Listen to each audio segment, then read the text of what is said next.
हरे कृष्ण।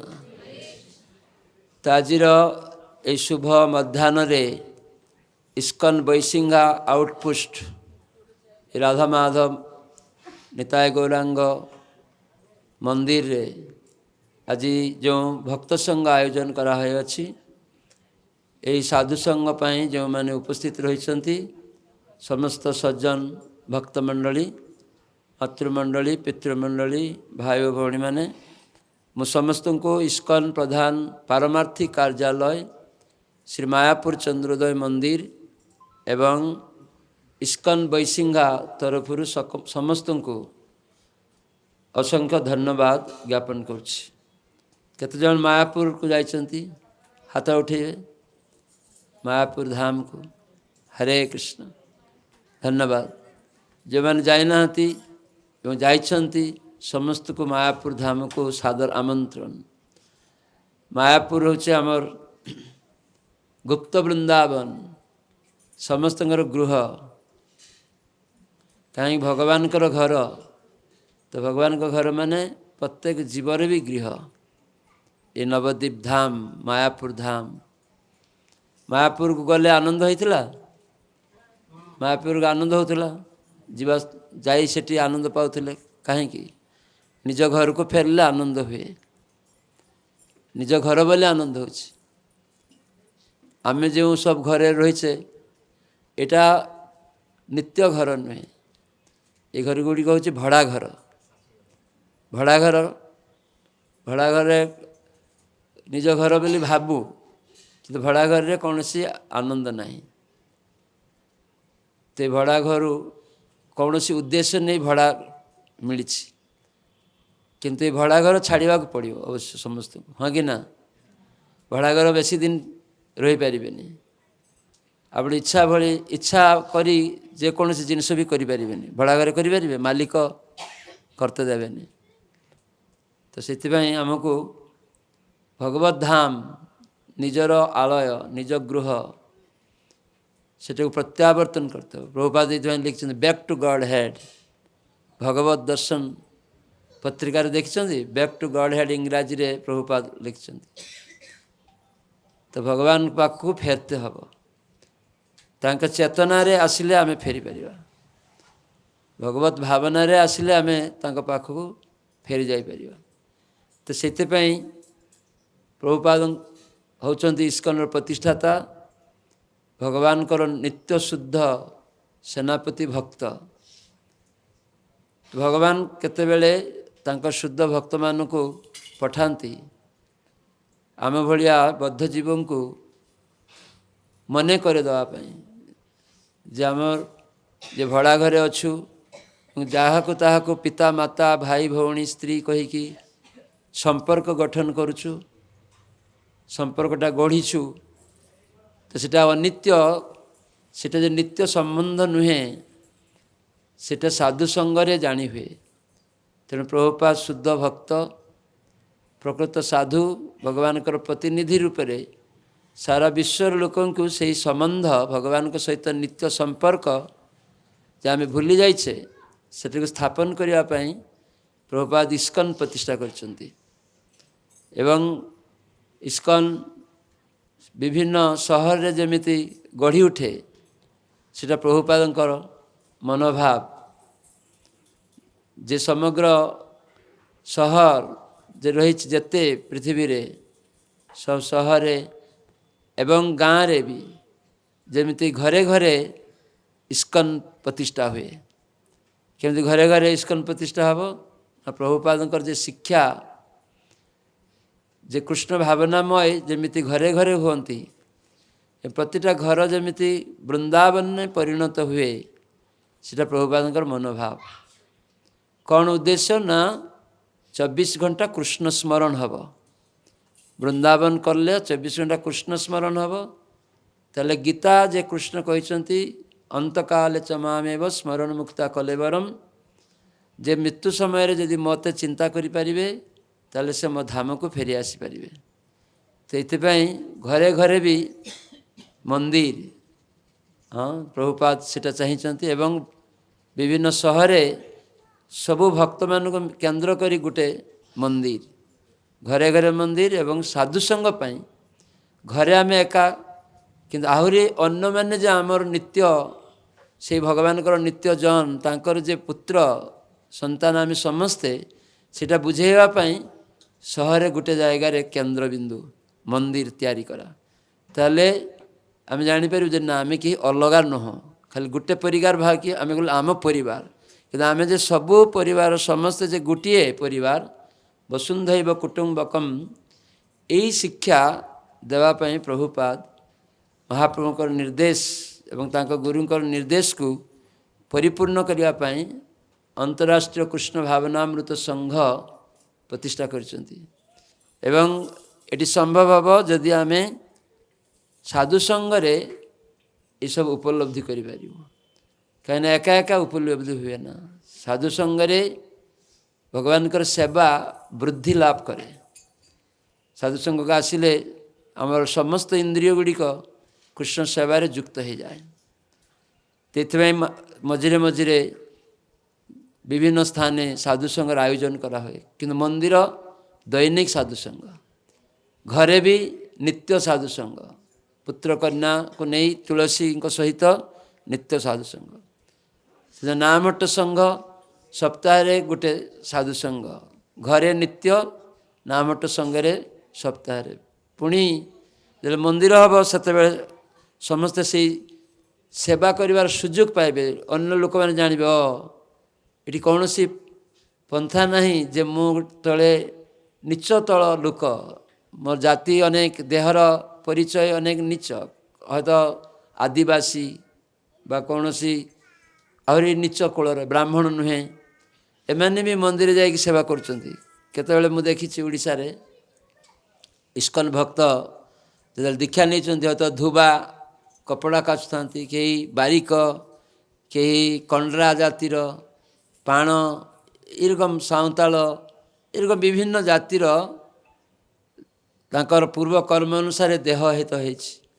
କିନ୍ତୁ ଇସ୍କନକୁ ଯୋଡ଼ନ୍ତି, ସେମାନେ ଯେତେବେଳେ ଦେଖନ୍ତି ଆରତି କରୁଛନ୍ତି, କେତେବେଳେ ଗାଁରେ ସାହିରେ ବା ସହରରେ ଅନ୍ୟ ଲୋକମାନେ, ବ୍ରାହ୍ମଣମାନେ, ଏ କଣ୍ଡରା ଜାତିର ଲୋକ, ଏ ପାଣ, ଏ ଗୌର ନିତାଇ ଗୌର ଜଗନ୍ନାଥକୁ ଆରତି କରିବା ସୁଯୋଗ ପାଇଲା କେମିତି?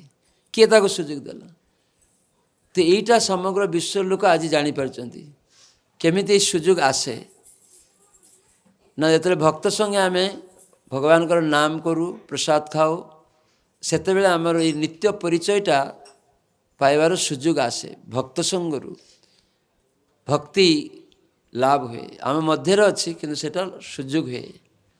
ଆମେ ସ୍ୱତନ୍ତ୍ର ଭାବରେ କେହି ନିଜେ ଶକ୍ତି ପାଇପାରିବାନି। ତ ସେଥିପାଇଁ ଭକ୍ତ ସଙ୍ଗରେ ଭଗବାନଙ୍କୁ ଆଶ୍ରୟ କରିକି ଜୀବନଯାପନ କରା ଦରକାର। ଭକ୍ତ କେବଳ ଭଗବାନଙ୍କୁ ଆଶ୍ରୟ ନେଇଥାଏ। ଯେତେବେଳେ ଆମେ ଆଶ୍ରୟ ନେଉନା, ଆମେ ସମସ୍ତେ ସ୍ୱତନ୍ତ୍ର ସ୍ୱତନ୍ତ୍ର ନିର୍ବଳ, କୌଣସି ବଳ ନାହିଁ।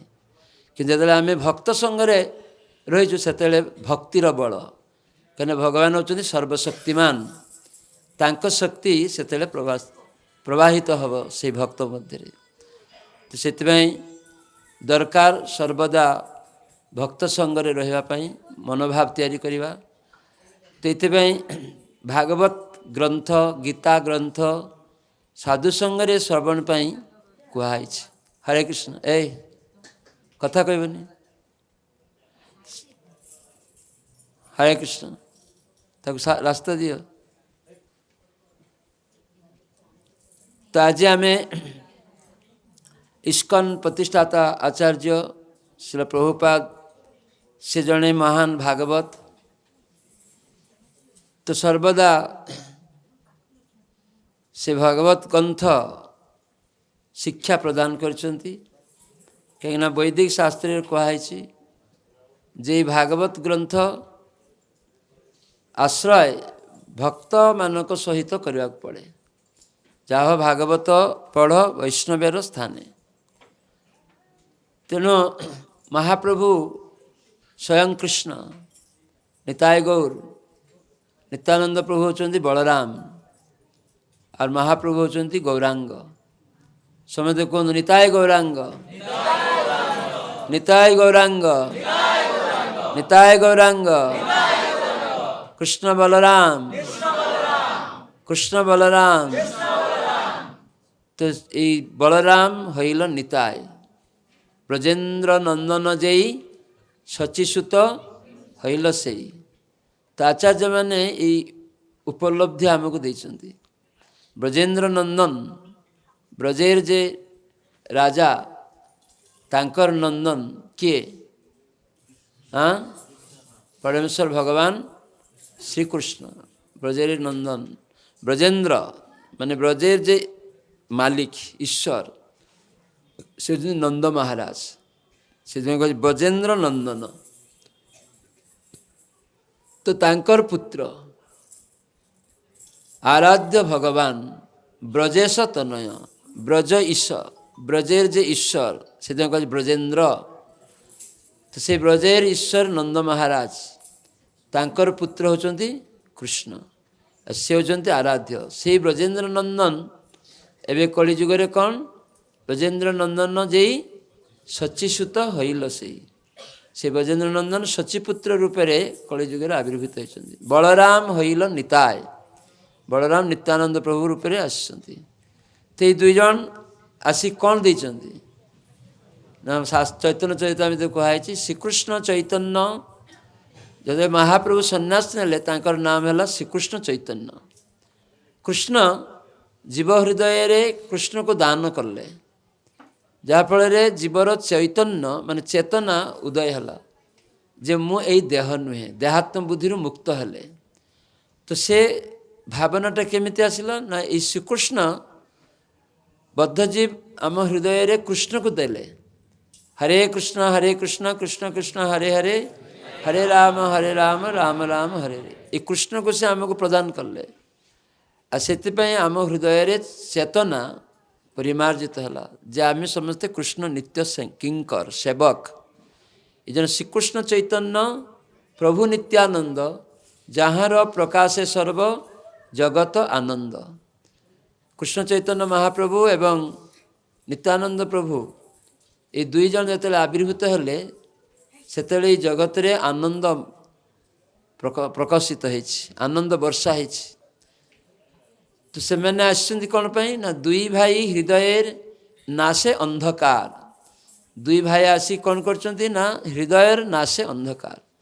ଆମ ଭଳିଆ ବଦ୍ଧଜୀବଙ୍କ ହୃଦୟରୁ ଅନ୍ଧକାରକୁ ବିଦୂରିତ କରିଛନ୍ତି, ନାଶେ ଅନ୍ଧକାର।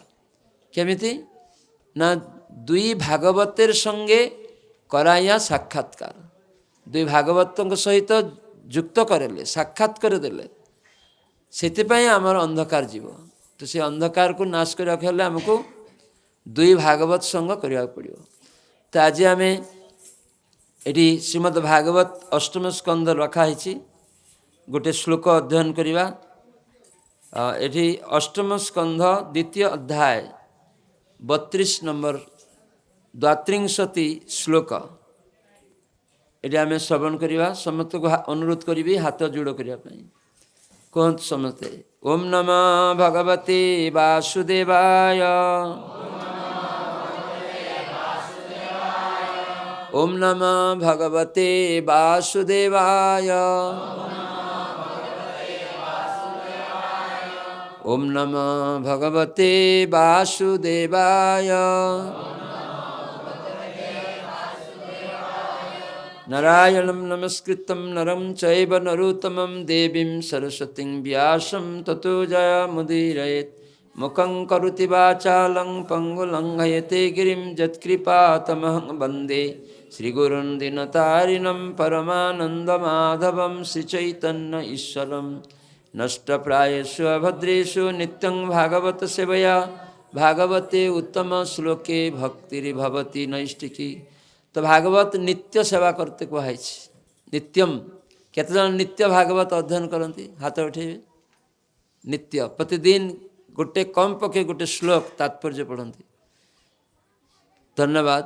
ସମସ୍ତଙ୍କୁ ମୁଁ ଅନୁରୋଧ କରିବି ଯେ ଆପଣମାନେ ଉପସ୍ଥିତ ରହିଛନ୍ତି, ତ ଭାଗବତ ଅବଶ୍ୟ ନିତ୍ୟ ଗୋଟିଏ ଶ୍ଲୋକ ଏବଂ ତାର ଅନୁବାଦ ଆଉ ତାତ୍ପର୍ଯ୍ୟ ପଢ଼ିବେ। ଆମମାନଙ୍କ ପାଇଁ ପ୍ରଭୁପାଦ ରାତ୍ରି ଜାଗରଣ କରି ସେହି ଗ୍ରନ୍ଥର ଭାଷ୍ୟ ଆଚାର୍ଯ୍ୟମାନଙ୍କ ଦ୍ୱାରା ପ୍ରଦତ୍ତ ଏବଂ କୃଷ୍ଣ ଦ୍ୱାରା ଉପଦିଷ୍ଟ ସେହି ସମସ୍ତ କଥା ପ୍ରଭୁପାଦ ବୃଦ୍ଧ ବୟସରେ ଆମକୁ ଦାନ କରିଛନ୍ତି। ତେଣୁ ଆମର ସେଇ ସୁଯୋଗ ଆସିଛି ଦୈନିକ ମାନେ ନିତ୍ୟ ଯେମିତି ଆମେ ଭାଗବତ ଅଧ୍ୟୟନ କରୁ। କେବଳ 7 ଦିନ ବର୍ଷରେ ସପ୍ତାହ ନା, ଭାଗବତ ସପ୍ତାହ ନା, ସାରା ଜୀବନ ଆମ ମଧ୍ୟରେ ରବିବାର ପର୍ଯ୍ୟନ୍ତ, ସୋମବାରଠୁ ରବିବାର 7 ଦିନ ଆସିବ। ତେଣୁ ଆମକୁ ନିତ୍ୟ ଭାଗବତ ଶ୍ରବଣ କରିବାକୁ ପଡ଼ିବ। ଏଥିପାଇଁ ଏଠି କୁହାଯାଇଛି ନିତ୍ୟଂ ଭାଗବତ ସେବୟା। ଯଦି କେହି ନିଜେ ପଢ଼େ ତାହେଲେ କ'ଣ ହେବ? ନିଜେ ଯଦି କେହି ପଢ଼େ ନଷ୍ଟ ପ୍ରାୟେଷୁ ଅଭଦ୍ରେଷୁ, ତା ମଧ୍ୟରୁ ପ୍ରାୟ ନଷ୍ଟ ହୋଇଯିବ ଅଭଦ୍ର ଗୁଡ଼ିକ। ଆମ ଜୀବନରେ ହୃଦୟରେ ଅଭଦ୍ର କ'ଣ କିଏ ଜାଣିଛନ୍ତି? ଆମ ହୃଦୟରେ ଯେ ଅଭଦ୍ର ରହିଛି, ଭାଗବତ କହୁଛି ଅଭଦ୍ର ନଷ୍ଟ ପ୍ରାୟ ହୋଇଯିବ। ନିତ୍ୟ ଯଦି ଜଣେ ଭାଗବତ ଶୁଣେ, ନିଜେ ନିଜେ ଶୁଣେ, ତାହେଲେ କ'ଣ ହେବ ନା ନଷ୍ଟ ପ୍ରାୟ ହୋଇଯାଇଛି, ଆଉ ଅଳ୍ପ ରହିଯାଇଛି। ତ ସେଟା ଅଭଦ୍ର ନାଶ ହେଇଯିବ। ସେ ଅଭଦ୍ର କ'ଣ ଜାଣିଛନ୍ତି? କାମ, କ୍ରୋଧ, ଲୋଭ, ମୋହ, ମଦ, ମାତ୍ସର୍ଯ୍ୟ। ଏ ଅଭଦ୍ର ଗୁଡ଼ିକ ଆମ ହୃଦୟରୁ କ୍ରମେ କ୍ରମେ ନଷ୍ଟ ପ୍ରାୟ ହେବାକୁ ଯିବ। କିନ୍ତୁ ଯେତେବେଳେ ଆମେ ଭକ୍ତ ସଙ୍ଗରେ ସେଟାକୁ ଶ୍ରବଣ କରିବୁ ତାହେଲେ ସମ୍ପୂର୍ଣ୍ଣ ଏଟା ଯିବ। ତ ସେଥିପାଇଁ ମହାପ୍ରଭୁ କହିଲେ ଯାହ ଭାଗବତ ପଢ଼ ବୈଷ୍ଣବେର ସ୍ଥାନେ। ତେଣୁ ଇସ୍କନ ଯେ ଦ୍ୱାରା ପ୍ରଚାରିତ ବା ପ୍ରକାଶିତ ଯେ ଭାଗବତ, ଏଠି ଖାଲି ଶ୍ଲୋକ ନାହିଁ, ଏଠି ଶିଳ ପ୍ରଭୁପାଦ ରହିଛନ୍ତି ଭାବାର୍ଥ ମଧ୍ୟରେ। ତାତ୍ପର୍ଯ୍ୟ ଯେ ଶ୍ଲୋକର ପଦେ ପ୍ରଭୁପାଦ ରହିଛନ୍ତି। ତେଣୁ ପ୍ରଭୁପାଦ ହେଉଛନ୍ତି ଶୁଦ୍ଧ ଭକ୍ତ। ତେଣୁ ଇସ୍କନ ପ୍ରକାଶିତ ଏହି ଶ୍ରୀମଦ୍ ଭାଗବତ ଆମେ ଯଦି ତାତ୍ପର୍ଯ୍ୟ ସହ ଭାବାର୍ଥ ସହ ପଢ଼ିବୁ ତାହେଲେ କ'ଣ ହେବ ନା ପ୍ରଭୁପାଦଙ୍କର ସଙ୍ଗ ହେବ। ତାହେଲେ ଯାହ ଭାଗବତ ପଢ଼ ବୈଷ୍ଣବେର ସ୍ଥାନେ ବା ଭାଗବତ ସ୍ଥାନେ, ତାହେଲେ ପ୍ରଭୁପାଦଙ୍କ ସଙ୍ଗ ହୋଇଯିବ। ତାହେଲେ ଆମର ହୃଦୟରେ ଯେସବୁ ଅଭଦ୍ର ରହିଛି ପ୍ରାୟ ନୁହେଁ, ସମ୍ପୂର୍ଣ୍ଣ ନଷ୍ଟ ହୋଇଯିବ। ହରିବ ଜୟ ପ୍ରଭୁପାଦ କି। ତାର ପ୍ରମାଣ ପ୍ରଭୁପାଦଙ୍କର ସଙ୍ଗ କରି ଆଜି ବିଦେଶୀମାନେ ଯେତେ ଖରାପ ଜିନିଷ କରୁଥିଲେ ସେହି ସମସ୍ତରୁ ମୁକ୍ତ ହୋଇ ସେମାନେ ଶୁଦ୍ଧ ଭକ୍ତରେ ପରିଣତ ହୋଇଛନ୍ତି ପ୍ରଭୁପାଦଙ୍କ ସଙ୍ଗ କରି। ତେଣୁ ପ୍ରଭୁପାଦଙ୍କର ଭାଷ୍ୟ ଏଠି ରହିଛି ଭାଗବତରେ। ତେଣୁ ଦୈନିକ ଶ୍ଲୋକ ଉଚ୍ଚାରଣ, ତାର ଶବ୍ଦାର୍ଥ ଏବଂ ଭାବାର୍ଥ ବି ପଢ଼ିବେ, ତାହେଲେ ପ୍ରଭୁପାଦଙ୍କ ସଙ୍ଗ ହେବ। ତେଣୁ ଆମେ ଗୋଟେ ଶ୍ଲୋକ ପଢ଼ିବୁ ବା ଶ୍ରବଣ କରିବୁ, ସମସ୍ତେ କହିବେ ନ ଇମେ ନ ମାମ୍ ଇମେ ଜ୍ଞାତୟ ଆତୁରମ୍ ଗଜାଃ ନ ମାମ୍ ଇମେ ଜ୍ଞାତୟ ଆତୁରମ୍ ଗଜା କୁତଃ କରିଣ୍ୟ ପ୍ରଭବନ୍ତି ମୁଚିତୁମ୍ କୁତଃ କରିଣ୍ୟଃ ପ୍ରଭବନ୍ତି ମୁଚିତୁମ୍ ଗ୍ରାହେନ ପାଶେନ ବିଧାତୁଃ ଆବୃତଃ ଗ୍ରାହେନ ପାଶେନ ବିଧାତୁ ଆବୃତଃ अपि अहं च तं जामि अपि अहं च तं जामि परं परायणं परम्परायणं न मां मते इमे यही समस्त ज्ञातयः आत्मीय स्वजन अर्थात अन्य हस्तीगण आतुरम मोर दुखरे गजाहा हस्ती कुतः किपरि करिण्य मोर पत्नी माने प्रभवंती समर्थ हेबे मुचितुम ए भयंकर परिस्थिति ଉଦ୍ଧାର କରିପାରିବା ପାଇଁ ଗ୍ରାହେନ କୁମ୍ଭୀର ଦ୍ୱାରା ପାଶେନ ପାଶ ଦ୍ୱାରା ବିଧାତୁ ବିଧାତାଙ୍କର ଆବୃତ ବନ୍ଦୀ ଅପି ଯଦିଓ ମୁଁ ଏହି ପରିସ୍ଥିତିରେ ଅଛି ଅହମ ମୁଁ ଚ ମଧ୍ୟ ତମ୍ ସେହି ଭଗବାନ ଯାମି ଶରଣ ଗ୍ରହଣ କରି ପରମ ଯିଏ ଚିନ୍ମୟ ପରାୟଣମ୍ ଏବଂ ଯିଏ ବ୍ରହ୍ମା ଓ ଶିବାଦି ମହାନ ଦେବତାମାନଙ୍କର ଆଶ୍ରୟଦାତା। ତ ପ୍ରଭୁପାଦ ଏହି ଶ୍ଲୋକର ଶବ୍ଦ ଅନୁବାଦ କରିଛନ୍ତି। ତ ସମସ୍ତେ ବୁଝିପାରୁଛନ୍ତି? ତ ଆମେ କେହି କହିବୁ ମୁଁ ତ ପାଠ ବେଶୀ ପଢ଼ିନି, ଏ ଶ୍ଲୋକ ଗୁଡ଼ିକ ଉଚ୍ଚାରଣ କରିବା ମୋ ପକ୍ଷରେ ସମ୍ଭବ ନା, ତେଣୁ ମୁଁ ପଢ଼ୁନି, ଏରকম କହିକି ଭାଗବତ ପଢ଼ୁନାହାନ୍ତି। ପ୍ରଭୁପାଦ କହିଛନ୍ତି ପ୍ରତ୍ୟେକ ଭଦ୍ର ବ୍ୟକ୍ତି ଘରେ ଭାଗବତ ରଖିବେ ଆଉ ପଢ଼ିବେ, আর ଭକ୍ତମାନେ ତ ସେ ଦୈନିକ ପଢ଼ିବେ। ଭଦ୍ର ବ୍ୟକ୍ତିଙ୍କୁ କୁହାଯାଇଛି ଭାଗବତ ରଖିବେ। ଭଦ୍ର ବ୍ୟକ୍ତି ନହେଲେ ଭକ୍ତ ହୋଇପାରିବେନି, আর ଭକ୍ତ ଯିଏ ସେ ଅଟୋମେଟିକଲି ଭଦ୍ର, ତେଣୁ ତା ଘରେ ଅବଶ୍ୟ ଭାଗବତ ରହିବ ଆଉ ନିତ୍ୟ ସେ ଭାଗବତ ପଢ଼ିବ। ତେଣୁ ପ୍ରଭୁପାଦ ଆମକୁ ଏତେ କୃପା କରିକି ଯାଇଛନ୍ତି, ପ୍ରତିଟା ଶ୍ଲୋକର ସେ ଶବ୍ଦ ଭାଙ୍ଗି ଦେଇଛନ୍ତି ଏବଂ ତାର ମାନେ ବି ଦେଇଛନ୍ତି। ତେଣୁ ଆମକୁ ଭୟର କୌଣସି କାରଣ ନାହିଁ। ଏ ଶ୍ଲୋକ ଶୁଣି ଭାଙ୍ଗିକି ଆପଣ ନିଜେ ବି ପଢ଼ିପାରିବେ।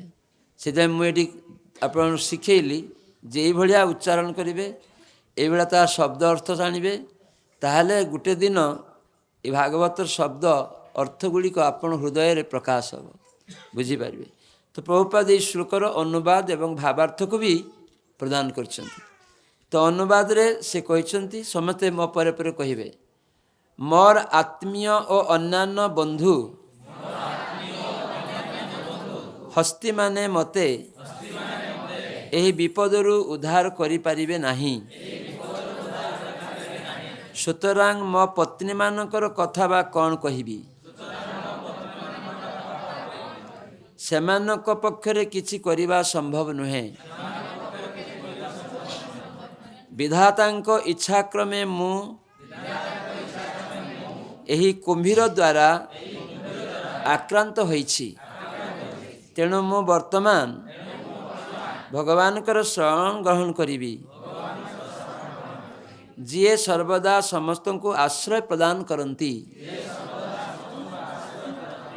ଏପରିକି ମହାପୁରୁଷମାନଙ୍କୁ ମଧ୍ୟ ସେ ରକ୍ଷା କରନ୍ତି। ହରି ବୋଲ। ହରେ କୃଷ୍ଣ କୃଷ୍ଣ କୃଷ୍ଣ ହରେ ହରେ, ହରେ ରାମ ରାମ ରାମ ହରେ ହରେ। ତ ପ୍ରଭୁପାଦ ଏହି ଶ୍ଲୋକର ଭାବ ଅର୍ଥ ପ୍ରଦାନ କରିଛନ୍ତି। ଆପଣମାନେ ଶୁଣିବେ ଭଲ କରିକିରି। ଏଇ ଯେ ଅନୁବାଦ ଶୁଣିଲେ, କ'ଣ ଜାଣିନଥିଲେ ଏଇଟାରୁ ଶୁଣିକିରି କୁହନ୍ତୁ ଦେଖି, କ'ଣ ଜାଣିନଥିଲେ ପୁଣିଆ ବେଳେ କୁହନ୍ତୁ। ଏଠି ଗଜେନ୍ଦ୍ର ସମସ୍ତ ହାତୀମାନଙ୍କ ମଧ୍ୟରେ ଜଣେ ରାଜା ଗଜେନ୍ଦ୍ର, ସେଥିପାଇଁ ଇନ୍ଦ୍ର କୁହାଯାଇଛି। ଗଜ ମାନେ ହାତୀ, ହାତୀମାନଙ୍କ ମଧ୍ୟରେ ରାଜା। ସେ ଏହି କଥାଟା କହୁଛି ଯେତେବେଳେ ସେ କୁମ୍ଭୀର ଦ୍ୱାରା ଆକ୍ରାନ୍ତ ହୋଇଥିଲା, ଆଉ ସେ ଭାବିଲେ ଏଇଟା ଏତେ ବଡ଼ ବିପଦ, ମୁଁ ନିଜେ 1000 ବର୍ଷ ସେ କୁମ୍ଭୀର ଠାରୁ ମୁକ୍ତ ହେବା ପାଇଁ ଚେଷ୍ଟା କରିଛି ଏବଂ ମୁଁ ପାରିନି। ସ୍ୱତନ୍ତ୍ର ଭାବରେ ମୁଁ ଚେଷ୍ଟା କରିଛି, କାହିଁକି ନା କେତେବେଳେ ଆମେ ସମସ୍ତେ ଅନ୍ୟ କାହାରି ସହାୟତାକୁ କାମନା କରୁନା, ଭାବୁ ମୁଁ ନିଜେ ଯଥେଷ୍ଟ, ମୋର କାହାରି ଦରକାର ନାହିଁ। ଏଠି একটা ଗୋଟେ ଅହଙ୍କାର ଆମ ମଧ୍ୟରେ ଥାଏ। ତ ଏଇଟା ଏଇ ଗଜେନ୍ଦ୍ର ସେ ଭାବିଲା ମୁଁ ତ ରାଜା, ମୋର କାହାରି ସହାୟତା ଲାଗିବନି। ପ୍ରଚାର କ୍ଷେତ୍ରରେ ବି ଆମେ ସେଭଳିଆ ଦେଖୁ, କେତେବେଳେ ଭକ୍ତ ଆଦେଶ ପାଇ ଗୁରୁଗୋରାଙ୍କ କୃପାରେ ପ୍ରଚାର କରିବାକୁ ଯାଆନ୍ତି, କେତେବେଳେ ଭାବନ୍ତି ମୋର କୌଣସି ଲୋଡ଼ା ନାହିଁ ଅନ୍ୟମାନଙ୍କର ସାହାଯ୍ୟ, ମୁଁ ଏକା ଏକା ସବୁ କରିଦେବି, ସେତେବେଳେ ସେ ବିପଦରେ ପଡ଼ନ୍ତି। ହଁ କି ନାହିଁ? ବିପଦରେ ପଡ଼ନ୍ତି। ଠିକ୍ ଏଇ ଗଜେନ୍ଦ୍ର ଭଳିଆ ଏ ହାତୀ ଅହଙ୍କାର କରିଥିଲେ, ମୁଁ ଏକା ଯଥେଷ୍ଟ ଶକ୍ତିଶାଳୀ। କାହିଁକିନା ଏ ହାତୀ ଏମିତିକା ଶକ୍ତିଶାଳୀ ଥିଲେ ଏବଂ ତାଙ୍କ ଶରୀରରେ ଏମିତିକା ଦୁର୍ଗନ୍ଧ ବି ଥିଲା, ଯେଉଁଠିକି ସିଂହ, ଗଣ୍ଡାର ଇତ୍ୟାଦି ସେମାନେ ଏ ହାତୀ ତାର ପଦରେ ଯେ ପୃଥିବୀକି କମ୍ପୁଥିଲା, ଆସିବା ସମୟ ତା ଗନ୍ଧ ଦ୍ୱାରା ସେମାନେ ପଳିକି ଯାଉଥିଲେ, ସିଂହ ପର୍ଯ୍ୟନ୍ତ। ଏମିତିକା ବଳଶାଳୀ ଏଇ ମାନେ ଗଜେନ୍ଦ୍ର ହାତୀ ଥିଲା। ତ ସେ ହାତୀ ସେଥିପାଇଁ ତାର ଅହଙ୍କାର ଯେ ସିଂହମାନେ ମୋତେ ଦେଖିକି ଭୟରେ ପଳେଇ ଯାଉଛନ୍ତି, ମୋର ଶରୀରର ଗନ୍ଧ ପାଇକିରି ପଳେଇ ଯାଉଛନ୍ତି, ମାନେ ହାତୀଟା ଏମିତିକା।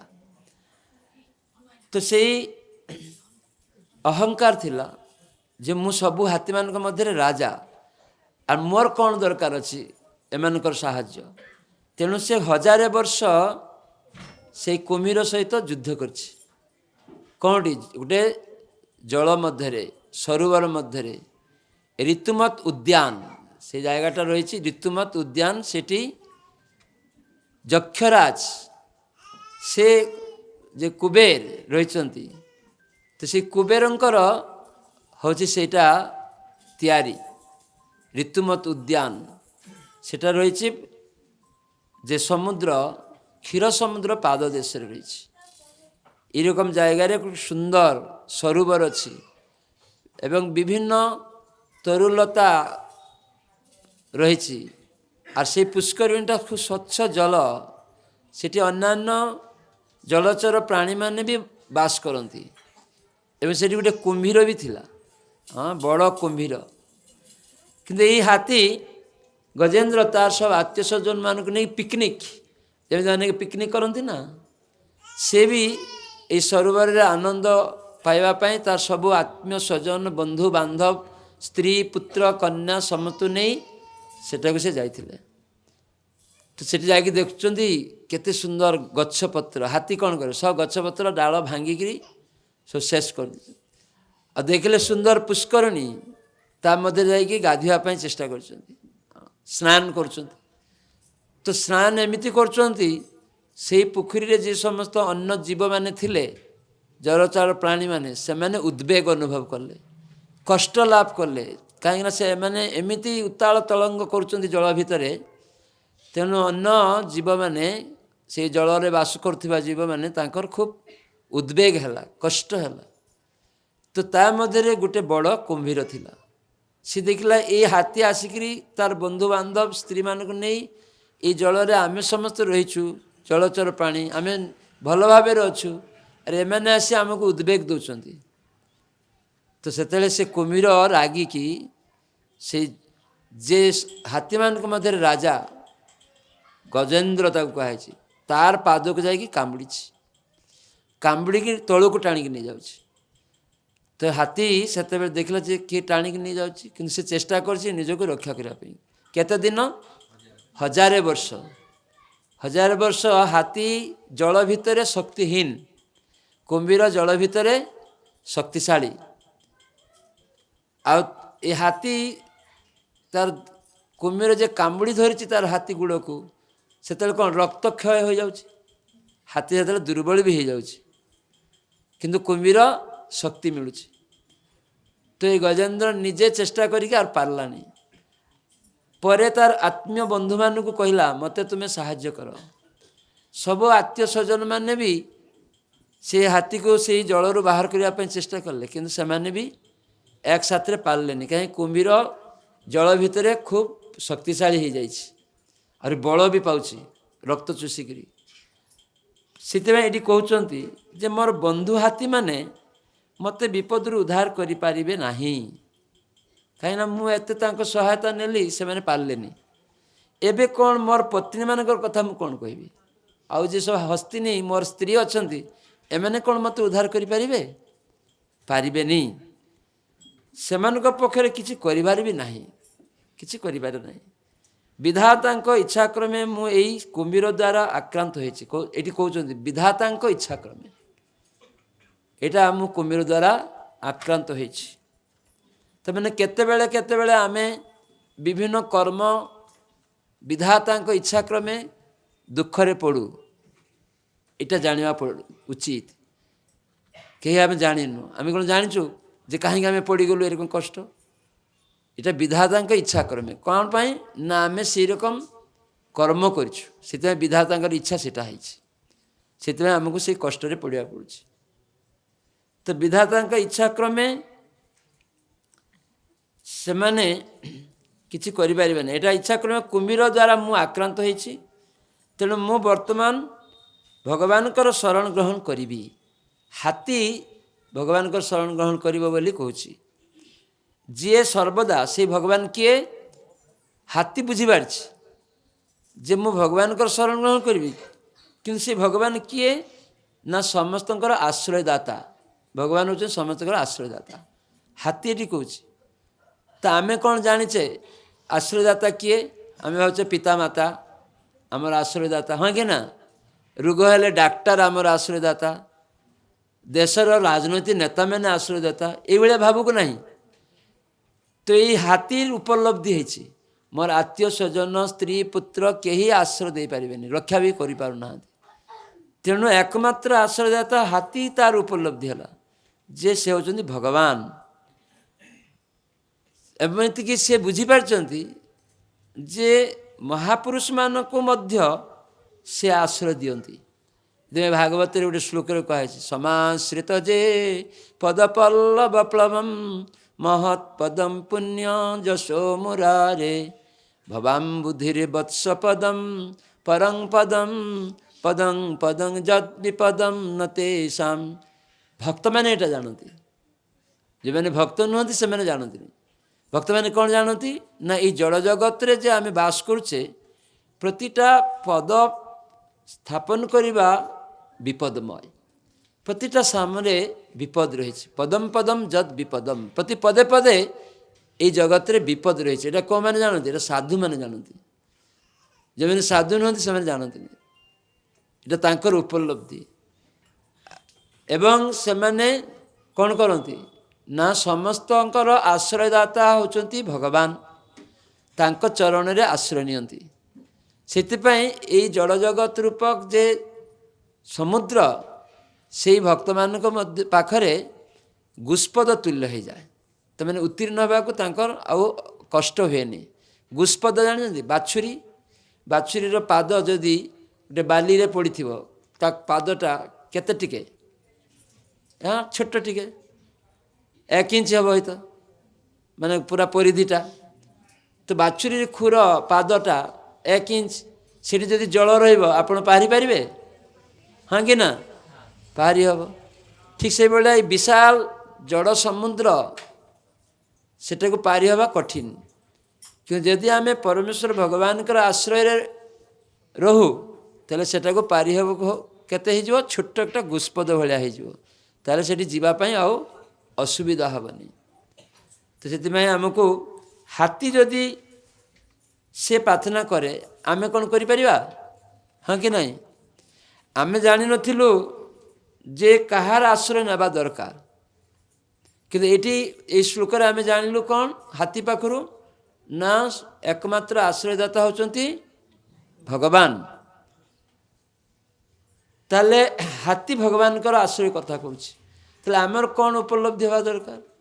ଜଣେ ହାତୀ ଯଦି ଏଇଭଳିଆ ଭଗବାନଙ୍କ ଆଶ୍ରୟ ନେଇପାରେ, ତାହେଲେ ମୁଁ କାହିଁକି ନେଇପାରିବିନି ମଣିଷ ହେଇକି? ତେଣୁ ମୁଁ ଦେଖୁଛି ମୋର ପୁତ୍ର କନ୍ୟା ଆତ୍ମୀୟ ସ୍ୱଜନ ବା କେତେବେଳେ ପିତାମାତା ଅଛନ୍ତି, କେତେବେଳେ ଡାକ୍ତର ଅଛନ୍ତି, ଦେଖାଯାଉଛି ରୋଗୀ, ଡାକ୍ତର ଅଛନ୍ତି, ଔଷଧ ଦେଉଛନ୍ତି, କିନ୍ତୁ ତାକୁ ରକ୍ଷା କରିପାରୁନାହାନ୍ତି। ପିତାମାତା ଅଛନ୍ତି, ତାକୁ ରକ୍ଷା କରିପାରୁନାହାନ୍ତି। ସମୁଦ୍ରରେ ଜାହାଜ ଅଛି, ଅନେକ ଲୋକ ଅଛନ୍ତି, ଆମେ ମାନୁ ଯେ ଜାହାଜ ଆମକୁ ଅତିକ୍ରମ କରିବା ପାଇଁ ସାହାଯ୍ୟ କରେ, ତରଣୀ ଜାହାଜ, ସେଟା ବି ଜାହାଜ ବି ଆମକୁ ସମୁଦ୍ରରେ ଡୁବି ଯାଉଛି, ବଡ଼ ବଡ଼ ଜାହାଜ ବି, ହଁ କି ନା? ସେ ବି ରକ୍ଷା କରିପାରେ ନା। ତ ଏଇଗୁଡ଼ିକ ଆମକୁ ବୁଝିବା ଦରକାର। ତାମାନେ ନୌକା ବି ଆଶ୍ରୟଦାତା ନୁହେଁ, ପିତାମାତା ବି ରହିଛନ୍ତି, ସେତେ ବି ଆଶ୍ରୟଦାତା ନୁହନ୍ତି, ଡାକ୍ତରମାନେ ରହିଛନ୍ତି ରୋଗୀର, ସେମାନେ ବି ଆଶ୍ରୟଦାତା ନୁହନ୍ତି। ତେଣୁ କିଏ ଆଶ୍ରୟଦାତା? ସମୁଦ୍ରରେ ପଡ଼ିଯାଇଛି, ନୌକା ଆସିଛି, ସେ ବି ଆଶ୍ରୟ ଦେଇପାରୁନି, ନୌକା ବି ସମୁଦ୍ରରେ ଡୁବି ଯାଉଛି। ତ ଏଇଥିପାଇଁ ଏଠି କୁହାହେଇଛି ଯେ ଭଗବାନ ହେଉଛନ୍ତି ଏକମାତ୍ର ଆଶ୍ରୟଦାତା। ତ ଏଇଟା ଆମକୁ ଜାଣିବା ଦରକାର। ବୁଝିପାରୁଛନ୍ତି? ତ ଆପଣ ବୁଝିପାରୁଛନ୍ତି କ'ଣ ଜାଣା ନଥିଲା ଆମର? କ'ଣ ଜାଣିନଥିଲୁ? ଯେ ଏଇ ଜଗତରେ ଏକମାତ୍ର ଆଶ୍ରୟଦାତା ହେଉଛନ୍ତି ଭଗବାନ, ଏଇଟା ଆମର ଜଣା ନଥିଲା। ଆମେ କ'ଣ ଭାବୁଥାଉ? ଏ ହାତୀ ଭଳିଆ ବନ୍ଧୁମାନେ ମୋତେ ରକ୍ଷା କରିବେ ନା, ରାଜନୈତିକ ନେତାମାନେ ମୋତେ ରକ୍ଷା କରିବେ ନା, ମୋର ମା ବାପା ରକ୍ଷା କରିବେ, ରୋଗ ହେଇଛି ମୋତେ ଡାକ୍ତର ରକ୍ଷା କରିବେ, ଏଇଭଳିଆ ଆମେ ଭାବୁ କି ନାହିଁ? ଡାକ୍ତର ବି କେତେବେଳେ ଅସୁସ୍ଥ ହେଇକରି ମୃତ୍ୟୁବରଣ କରନ୍ତି। ଡାକ୍ତର ବି କୁହନ୍ତି ମୁଁ ତୁମକୁ ପାରିବିନି, ସେ ଭଗବାନ ଯଦି ପାରିବେ ହେବ, ନହେଲେ ମୋ ହାତରେ କିଛି ନାହିଁ, ମୁଁ ଖାଲି ନିମିତ୍ତ ମାତ୍ର ଟିକେ ଦେଖୁଛି। ତ ଏଇଭଳିଆ ଆଚାର୍ଯ୍ୟମାନେ ପ୍ରହ୍ଲାଦ ମହାରାଜଙ୍କର ଏଇ କଥା ସେ ନିଜେ କହିଛନ୍ତି। ବାଲସ୍ୟ ନେହ ଶରଣଂ ପିତରୌ ନୃସିଂହ ନାର୍ତ୍ତସ୍ୟ ଚାଗତ୍ ମୁଚନ୍ତି ମଜତୁ ନୌ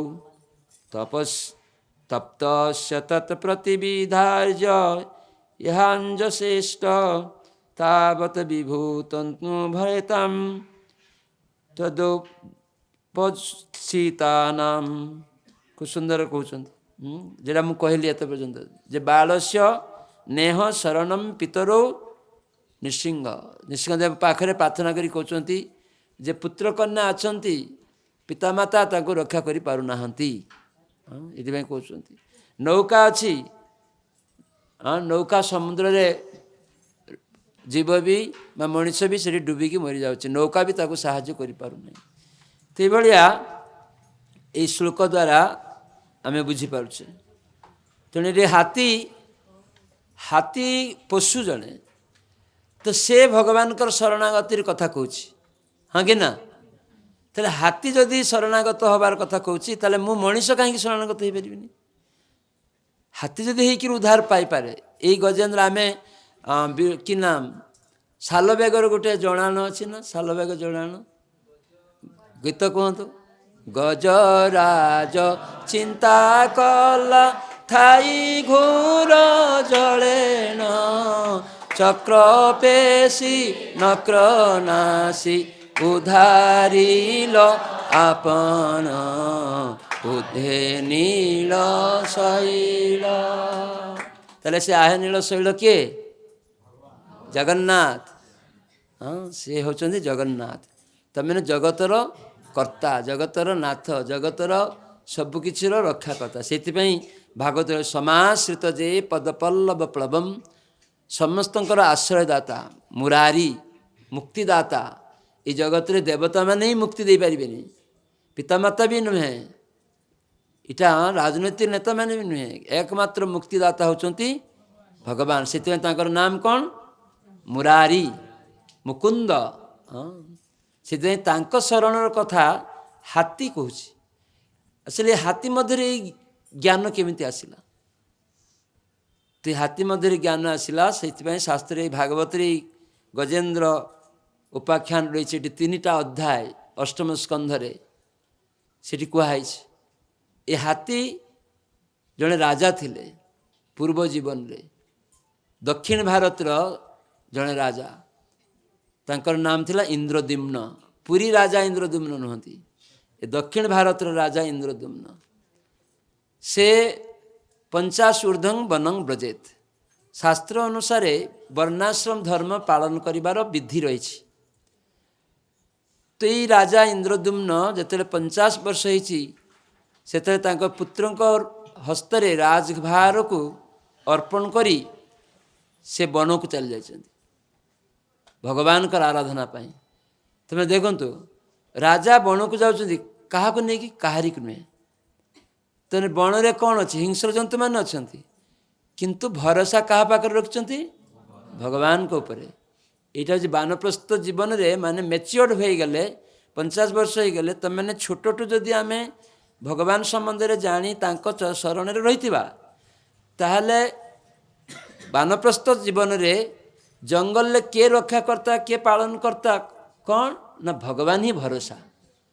ଏଇ ଦୃଢ଼ ବିଶ୍ୱାସ, ତେଣୁ ଛୋଟଠୁ ଯଦି ଆମେ ନ କରିବୁ, ताहले 50 ऊर्ध्व हो गले से जाकि बण को से भय पाइबे ना बाघ भालू थे मु जीविनी किंतु राजा मैंने जापे कहीं राजा मैंने भक्त थिले आगुरी राजा मैंने वैष्णव भक्त अम्बरीश महाराज युधिष्ठिर महाराज परीक्षित महाराज इमाने सब बड़ बड़ सम्राट सारा विश्वर परिचालक एक छत्र सम्राट एमतीका केमिति से मैंने हो पारे ना से थिले भक्त से मैंने जानी भगवान होचुनी सर्वशक्तिमान से होचुनी सर्व आश्रयर जाता सबकि ताहांकर तेणु मु तांको शरण रहिले मोर असुविधा कौन यही भावना युधिष्ठिर महाराज परीक्षित महाराज इत्यादि ईश्वर राजा मान मध्य थिला किंतु परिचालना परे निजको एकाकी करी आहुरी वानप्रस्थ जीवन रे भगवान के प्रति आहरी दृढ़ विश्वास बढ़ेबा पई से एका जाइकरी भगवान को शरण ग्रहण करथिले बणरे जाइकरी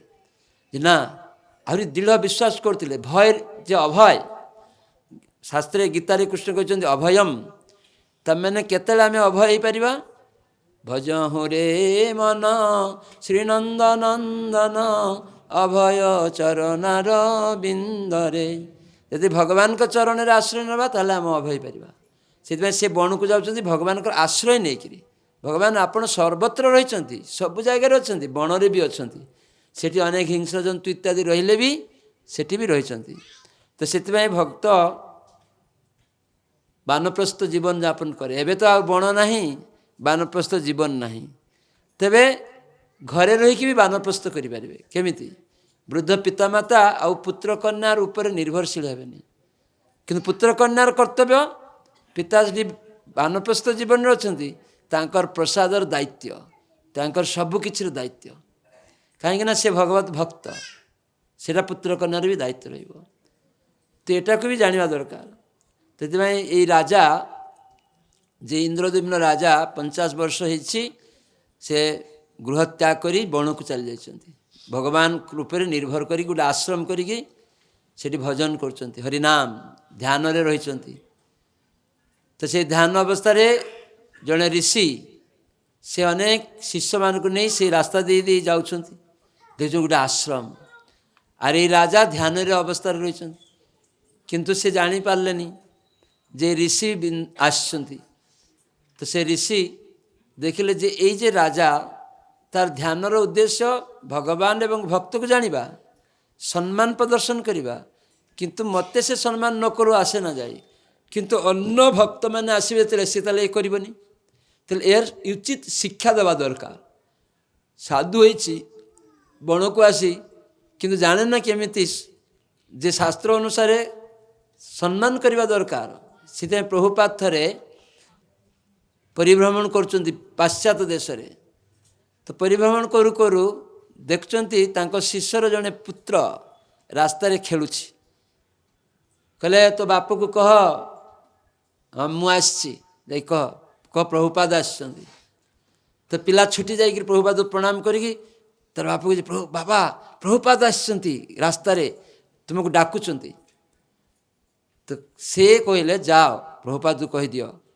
मु एबे ठाकुर पूजा करछि ना ठाकुर पूजा मु करछि प्रभुपाद को मु ठाकुर पूजा करछि तो से पिला छुटी आसीगला बापा पूजा करछन्ति ठाकुरंकर तो प्रभुपाद उठी गले तो प्रभुपाद उठी कहले शास्त्र अनुसार भगवान प्रतिनिधि जेते आसीबो भगवान प्रतिनिधि द्वारा आमे भगवान सेवा शिखिछु जेते बेले भगवान प्रतिनिधि माने आसीबे सेते भगवान पूजा को रखिकी सेमान सम्मान पाई जीवा पड़ो कहीं तांको द्वारा तुम शिखिच तांको सेवा आ सेटा न कले अपराध हम ये आचार्य गुरु होचंते आचार्य आचरण करके शिखौचंते से रागी की चलीगले कहले तार अपराध हम शिष्यर अपराध हो तेणु प्रभुपाद रागी की गलेनी केतले केतबेले कौन से साधु आमको शिक्षा देवाई अन्न व्यक्ति को शिक्षा देवाई केतबेले साधु माने अन्न भक्त द्वारा से आचरण करी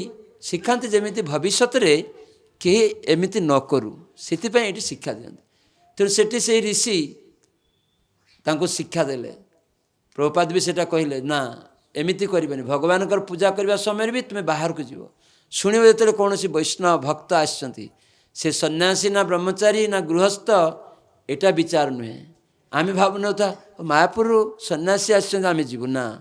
କିଏ ଜଣେ ଗୃହସ୍ଥ ଭକ୍ତ ଯଦି ତଳେ ଆସିଥିବ ଜାଣିପାରିଲେ ଦୀକ୍ଷା ନେଇଛନ୍ତି, ହରିଭଜନ କରୁଛନ୍ତି, ପ୍ରସାଦ ଛଡ଼ା କିଛି ଖାଆନ୍ତି ନାହିଁ ଏବଂ ଅନ୍ୟମାନଙ୍କୁ ବି ଭକ୍ତ ବନାଉଛନ୍ତି, ସେଇ ରକମ ଭକ୍ତ ହରିନାମ କରୁଛି, ଆସିକି ଆପଣ ଶୁଣିଲେ ସଙ୍ଗେ ସଙ୍ଗେ ପୂଜା କଲେ ବି ବାହାରୁ ଯାଇକି ପ୍ରଣାମ କରିକି ପାଛୁଟି ନେଇ ଆସିବେ ଘରୁ, ପ୍ରଭୁ ବସନ୍ତୁ ଆର୍ ମୁଁ ପୂଜା କରୁଛି ଅନୁମତି ଦିଅନ୍ତୁ।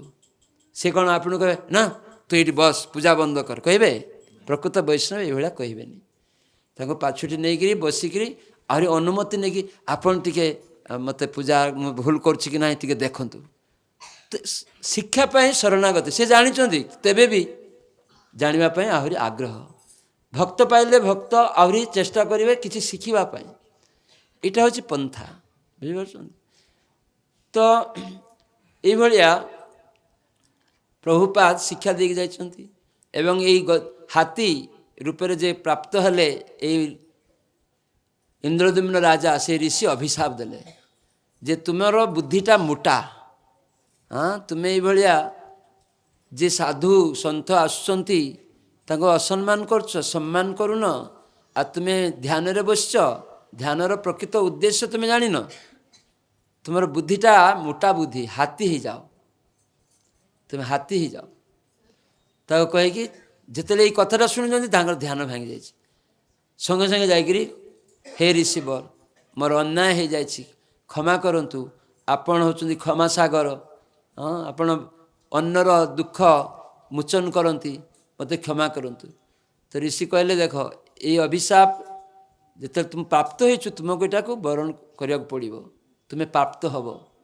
କିନ୍ତୁ ତୁମେ ଶରଣାଗତ ହେଇଛ, କିନ୍ତୁ ମୁଁ ତୁମକୁ ଆଶୀର୍ବାଦ କରୁଛି, ତୁମେ ହାତୀ ହେଲେ ବି ତୁମେ ଯାହା ଏତେ ଦିନ ଧ୍ୟାନରେ ଭଗବାନଙ୍କର ସ୍ମରଣ କରିଛ ସେଟା ତୁମେ ଭୁଲିବନି, ତୁମର ସ୍ମରଣ ରହିବ।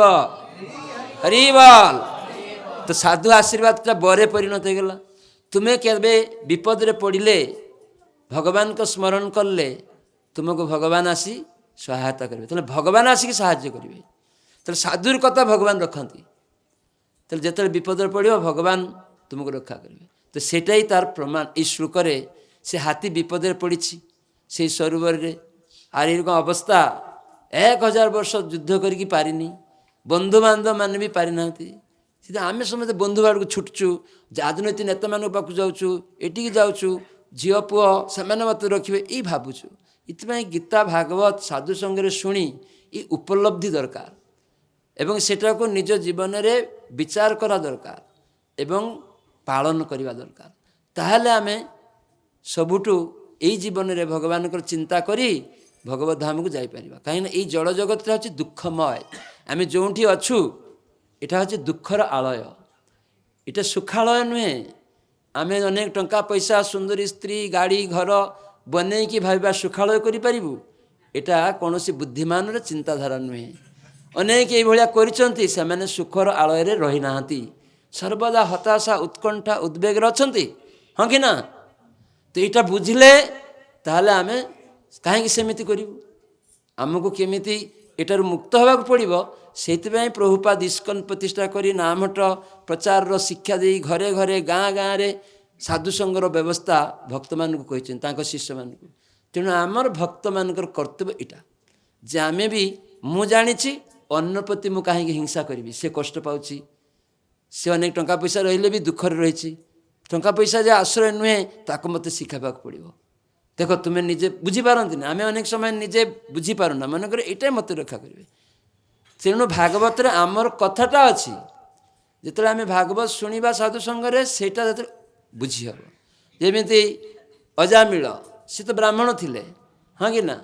ବ୍ରାହ୍ମଣ ବୟସରେ ତାଙ୍କ ପିତାଠୁ ଭଗବତ ସେବା ଶିଖିଥିଲେ, କିନ୍ତୁ ଅସତ୍ସଙ୍ଗ ହେବା ଦ୍ୱାରା ବେଶ୍ୟାବୃତ୍ତି କରି ସେ କ'ଣ କଲେ, ଚୁରି ଡକାତି ଖୁନ କରିକି କେତେ ତଳକୁ ଚାଲିଗଲେ, ବ୍ରାହ୍ମଣରୁ ଦ୍ୱିଜବନ୍ଧୁ ହେଇଗଲେ। ଆଉ ସେ ବ୍ରାହ୍ମଣର ଗୁଣାବଳୀ ତାଙ୍କର ରହିଲାଣି। କିନ୍ତୁ ଲୋମସ ମୁନିଙ୍କର କୃପାରେ ତାଙ୍କର ଛୋଟ ପୁଅର ନାମ ନାରାୟଣ ହେଲା। ପୁଣି ସେଇ ପୁଅ ପ୍ରତି ବି ସେ ନାରାୟଣ ନାରାୟଣ କହିବା ପ୍ରତି ପୁଅକୁ ଡାକୁଛନ୍ତି। କିନ୍ତୁ ବଡ଼ ବିପଦ ଆସିଥିଲା, ଯମଦୂତମାନେ ଆସିଥିଲେ ତାଙ୍କର ପାପକର୍ମ ହେତୁ। କିନ୍ତୁ ତାଙ୍କୁ ଦେଖି ସେ ଭୟରେ ନାରାୟଣ ପୁଅକୁ ଡାକୁଛନ୍ତି। ସେଇ ନାରାୟଣ ପୁଅକୁ ଡାକୁ ଡାକୁ ତାଙ୍କର ସ୍ମୃତି ଆସିଛି। କିନ୍ତୁ ସେଠି ଯମଦୂତ ଏବଂ ବିଷ୍ଣୁଦୂତମାନଙ୍କ ସାମ୍ନାରେ ଯେ ଆଲୋଚନା ହେଉଥିଲା, ଅଜାମିଳ ସେତେବେଳେ ଶୁଣୁଛି, ସେ ତ ଆଉ ନେଇପାରିଲେନି, ବିଷ୍ଣୁଦୂତମାନେ ଚାଲି ଆସିଛନ୍ତି, ଯମଦୂତମାନେ ନେଇପାରିଲେନି।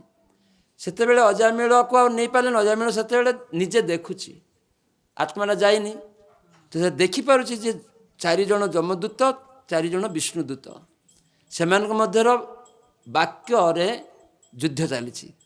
ହଁ, ଏମାନେ କହୁଛନ୍ତି ଇଏ ପାପ କର୍ମ କରିଛି, ବିଷ୍ଣୁଦୂତ ମାନେ ଏ ଧର୍ମ କରିଛି। ତ ଅଜାମିଳ ଶୁଣୁଛି, କହିଲେ ଏ ବ୍ରାହ୍ମଣ ଥିଲା।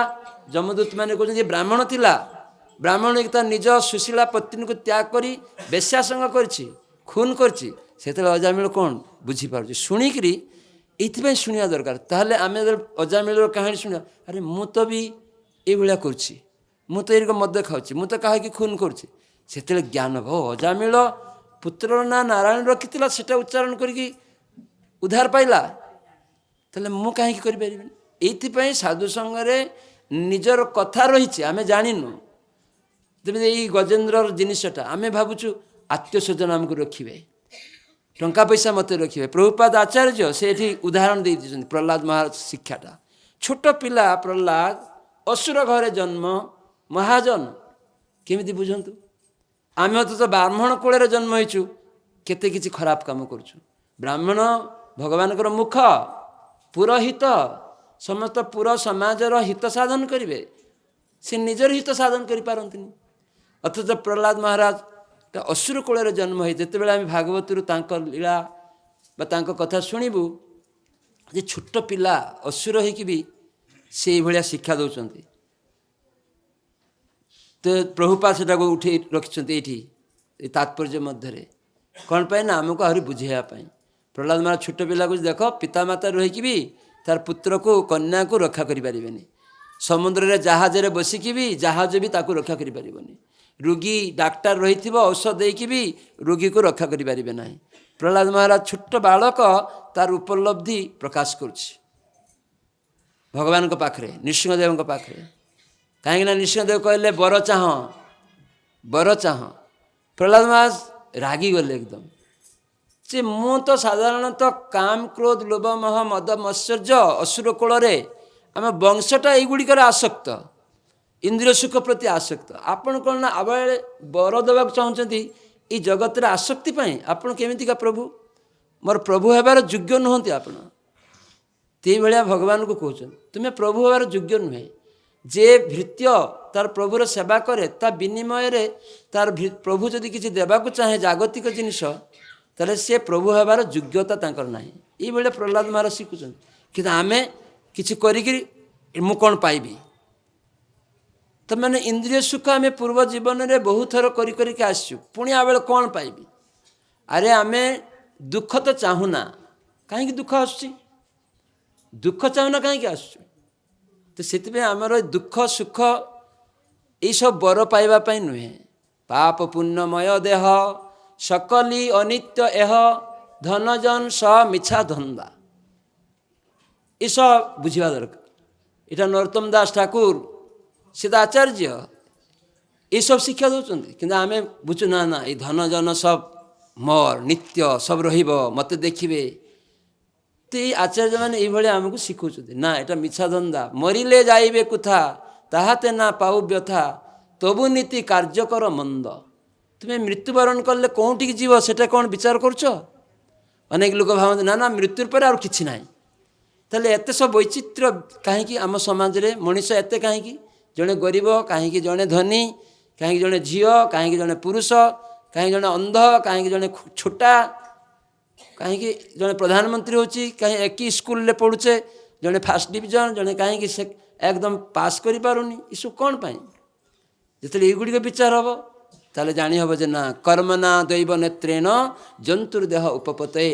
ଜନ୍ତୁ ଜୀବ ଆତ୍ମା ମୁଁ ମୋର ପୂର୍ବ କର୍ମ ଅନୁସାରେ କେତେବେଳେ ଧନୀ ଘରେ, କେତେବେଳେ ଗରିବ ଘରେ, କେତେବେଳେ ବ୍ରାହ୍ମଣ କୂଳରେ, କେତେବେଳେ ପ୍ରଜା, ଏଇଭଳିଆ ସୁଖୀ ଦୁଃଖୀ କୀଟ ପତଙ୍ଗ ଇତ୍ୟାଦିରେ ଆମକୁ ଘୁରିବାକୁ ପଡ଼ିବ। ତ ସେଥିପାଇଁ ଏଇସବୁ ଶିକ୍ଷା ଏଠି ପ୍ରଭୁପାଦ ଦେଉଛନ୍ତି।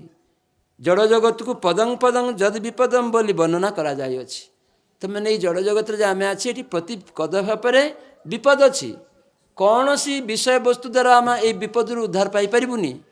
ଜଡ଼ ବିଷୟ ଦ୍ୱାରା କେବଳ ସେଇ ପରମେଶ୍ୱର ଭଗବାନ ସେ ହିଁ ଆମକୁ ଏଇ ବିପଦରୁ ରକ୍ଷା କରିପାରିବେ। ତ ସେଥିପାଇଁ ତାକୁ ମୁକୁନ୍ଦ କରି କୁହାଯାଇଛି। ମୂର୍ଖମାନେ ଭ୍ରମବଶତଃ ମନେ କରନ୍ତି ଯେ ସେମାନେ ଜଳଜଗତରେ ସୁଖୀ ଅଟନ୍ତି।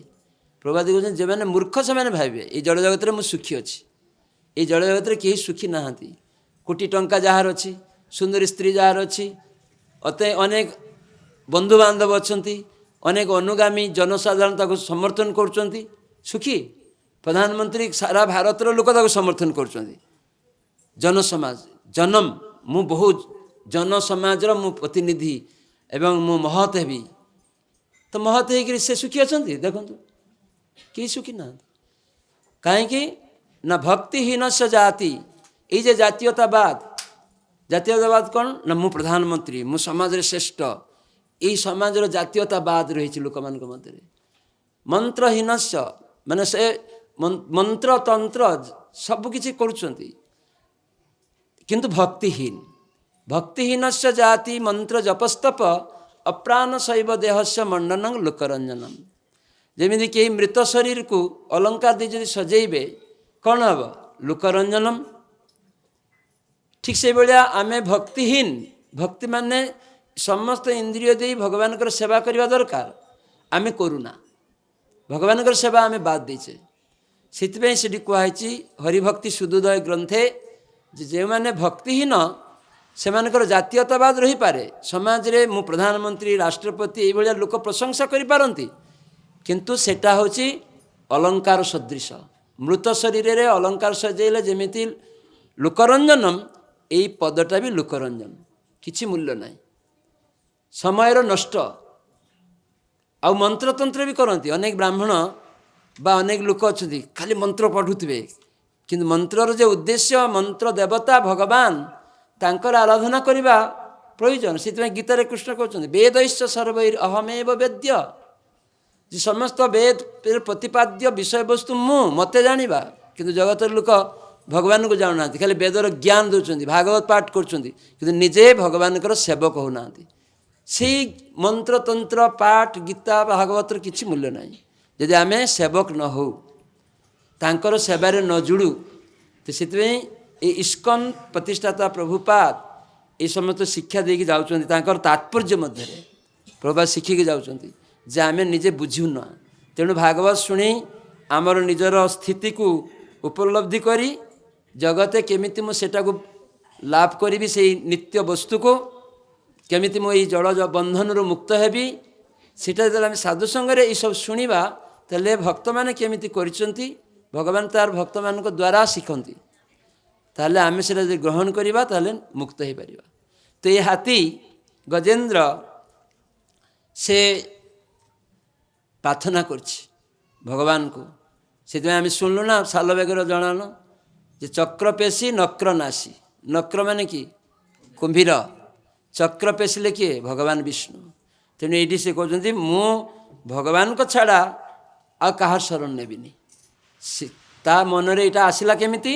ওই ঋষির আশীর্বাদ, ତ ମାନେ ଭକ୍ତର ଆଶୀର୍ବାଦ, ଭଗବାନଙ୍କର ଭକ୍ତ ଆଶୀର୍ବାଦ ହେଉଛି ସବୁଠୁ ବଡ଼।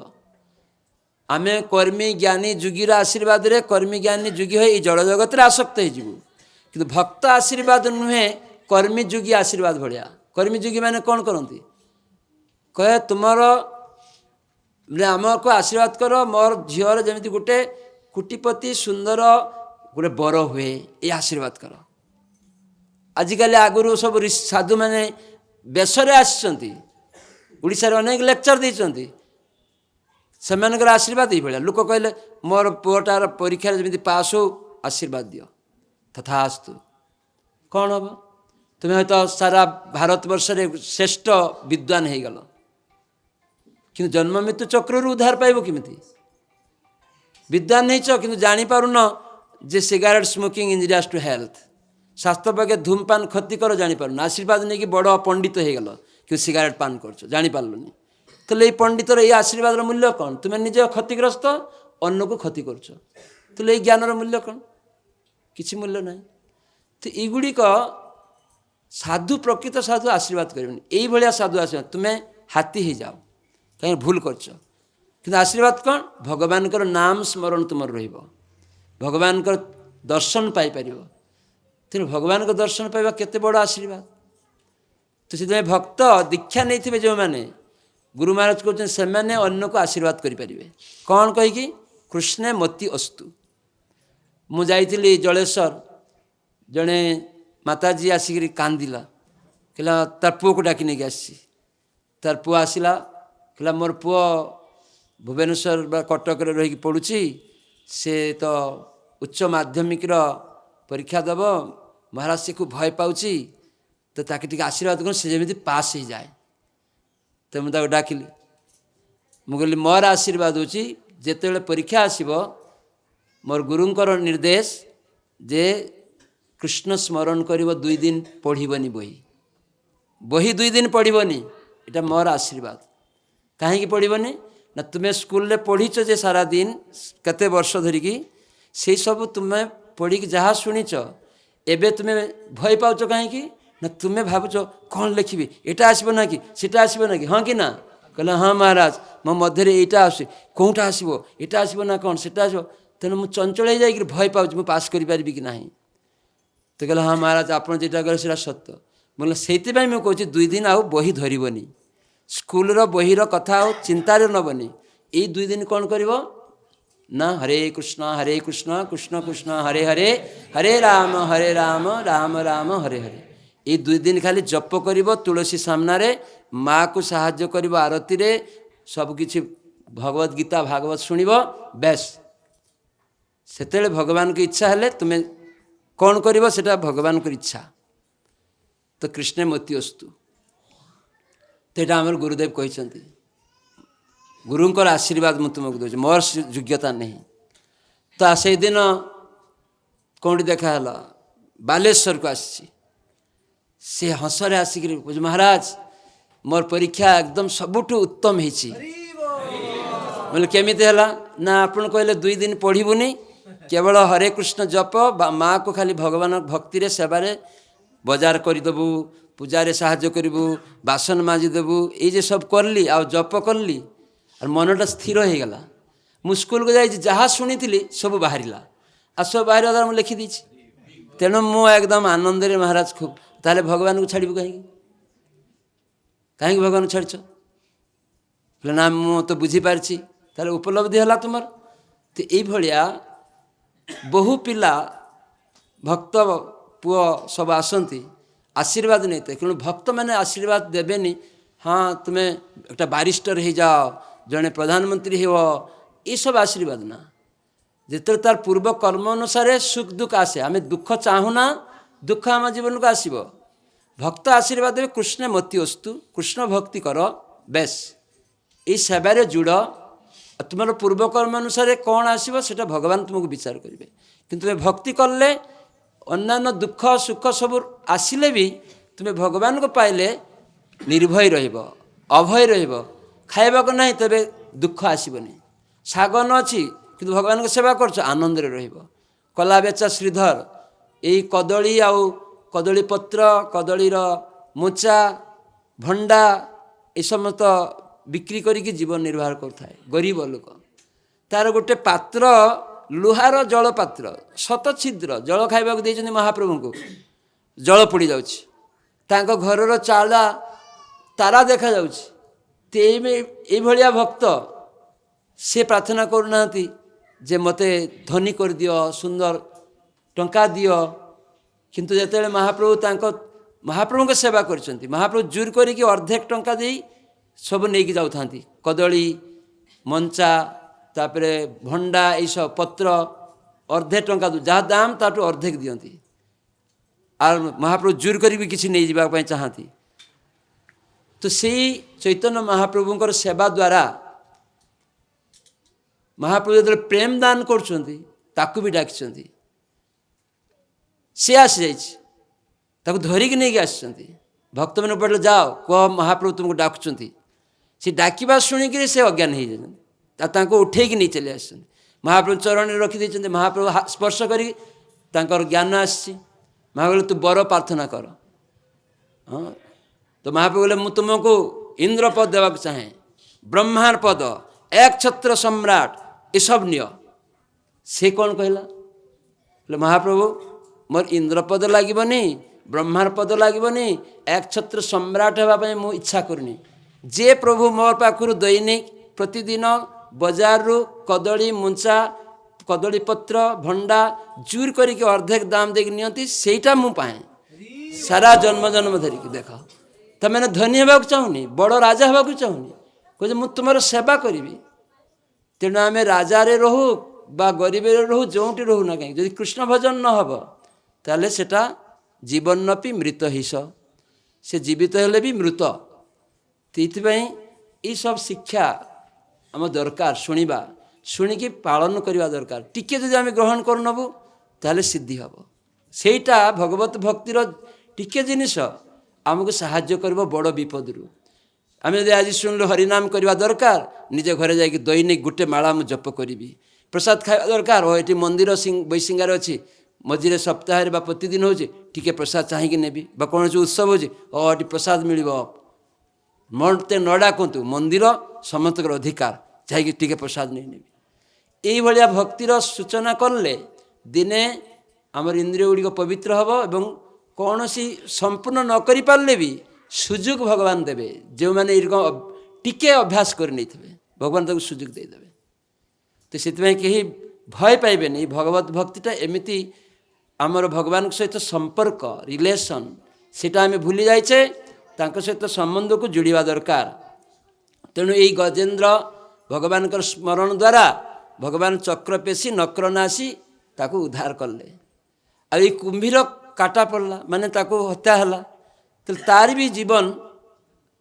मंगलमय कहीं से कुंभीर भी जड़े गंधर्व थिले से देवल नामक जड़े ऋषि स्नान करुले नदी रे आ से जाकर डुबिकी पाद धरिकी कुंभीर भाया तौक टाणी टाणी नहीं जाऊे देवल ऋषि गायत्री करुँच जल बसिक गायत्री करुँच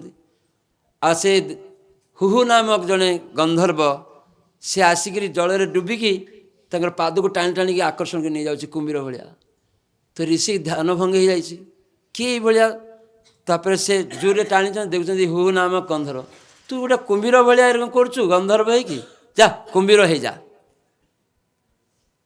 तो से आसिक क्षमा चाहिए हे ऋषि बर क्षमा करंतु कहले ठीक अच्छे गोटे दिन तोर आसब भगवान द्वारा तू बध हबु आर तू मुक्त हो ये आशीर्वाद देदेले से ऋषिर आशीर्वाद द्वारा से हुहु नाम गंधर्व जो कुंभीर होता सी भी भगवान चक्र द्वारा बध हो भगवान द्वारा जे बध हम से मुक्त हो भगवत धाम को फेरी जापे भगवान आलिंगन आ भगवान द्वारा हत्या दुईटा गोटे जिनिस प्रभुपाद उदाहरण देते आम कौन सी पुओ कहारी मार बापर पुओ दुई जन अच्छा जन को डायबिटीज हो जाए आउ जड़े डायबिटीज है तो माँ खावा को देते दुई जन को गोटे जगार तो माँ जहाँ को डायबिटीज हो आलू दौना भात दौना मिठा दौना पायस दौना से पासे आ गोटे भाई की सब दौरान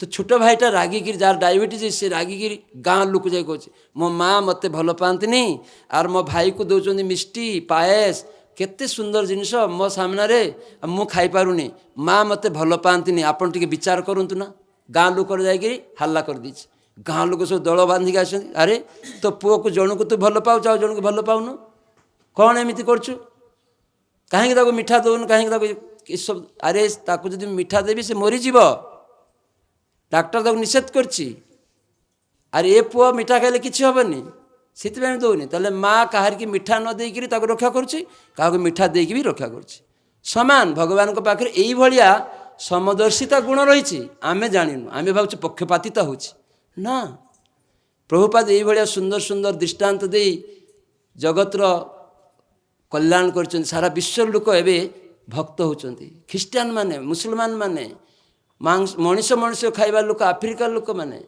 से हरिनाम कर प्रसाद खाऊँ घर को जीवे एरक सुंदर राधाकृष्ण मंदिर भोग लगती प्रसाद खाती सकाले उठती गाधती भोर रे शीतकाल हेले भी ଉଠିକି ନୂଆ ପରିଷ୍କାର ବସ୍ତ୍ର ପିନ୍ଧିବେ, ତିଲକ ବାନ୍ଧିକି ଝିଅ ପୁଅ ସମସ୍ତେ ଆରତି କରିବେ, ଜପ କରିବେ, ଚାକିରି ବ୍ୟବସାୟ ପ୍ରସାଦ ଖାଇକି ଚାକିରି ବ୍ୟବସାୟକୁ ଯିବେ। କ'ଣ ପାଇଁ? ନା କୃଷ୍ଣଙ୍କ ପାଇଁ। ଏଇଭଳିଆ ପ୍ରଭୁପାଦ ଶିଖେଇକି ଯାଇଛନ୍ତି।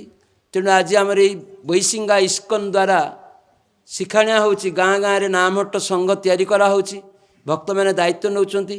ତ ଯେଉଁମାନଙ୍କର ସୁଯୋଗ ଆସିବ, ଆପଣଙ୍କ ଗାଁରେ ବି ଗୋଟେ ନାମହଟ୍ଟ ସଂଘ 5-10 ଜଣ ମିଶି যেটা ଆପଣ ଉପଲବ୍ଧି କରୁଛନ୍ତି, ଅନ୍ୟ ଜୀବ ପ୍ରତି ହିଂସା ସେଇଟା ହୁଏ ଯେ ମୁଁ ଜାଣିଛି କୃଷ୍ଣ ଭକ୍ତି କଲେ ସବୁ କିଛିରୁ ମୁଁ ମୁକ୍ତ ହେବି, ପ୍ରହ୍ଲାଦ ମହାରାଜ ସେଇଟା ଚାହୁଁଥିଲେ।